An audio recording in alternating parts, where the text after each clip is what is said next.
আমি বাংলাদেশ চাঁদ দেখা কমিটিতে চাকরি করতে চাই, কারণ সৌদি আরবে চাঁদ উঠলে তার পরের দিন চাঁদ না দেখে বলে দেব যে ঈদ হয়ে গেছে। তো লাস্ট ইফতার করেছিলাম ফুড লফটে লায়ন শপার্স এর, সেখানে মেহেদি স্টল বসেছিল এবং সবাই মেহেদি দিতেছিল, খুবই সুন্দর লাগতেছিল। তো প্রথমেই নিয়েছিলাম ক্যামেলোর ইফতার প্লেটার প্যাকেজটা। সেখানে ছিল কিওমির 4 পিস মোমো আর সাথে একটা পেস্ট্রি আর পছন্দ মতো যে কোনো একটা আইসক্রিম।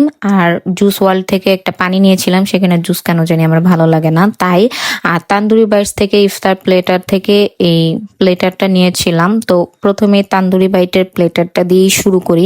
এখানে টাংরি কাবাবটা খুবই মজা ছিল, আর সাথে নান দিয়ে টাংরি কাবাব, সাথে সস আর এবং যে সোলাটা দিছিল, তো সব একসাথে মিক্স করে খেতে আমার কাছে খুবই ভালো লাগছে। আর তারপরে নিয়েছিলাম কিউমির মোমোটা। এটা মূলত ঠান্ডা হয়ে গেছিল অনেক আগে দেওয়ার কারণে, দুইটা সস মিক্স করেই খাইছি। প্রথমবার ভিডিও করতে ভুলে গেছি, ক্যামেরা অন না করেই আমি ভিডিও করে ফেলছি, দেন আবারও আমি ভিডিও করছি। যাই হোক, ভিডিও ছাড়া তো আমার হবেই না।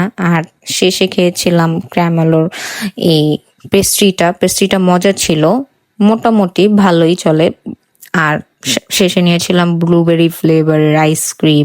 এটা খাইয়া একদম পুরো ঠান্ডা ঠান্ডা হয়ে গেছে। এমনি ওয়েদার ঠান্ডা, তার মধ্যে ঠান্ডা খাইয়া পুরো দেখি শীতে ধরে গেছে।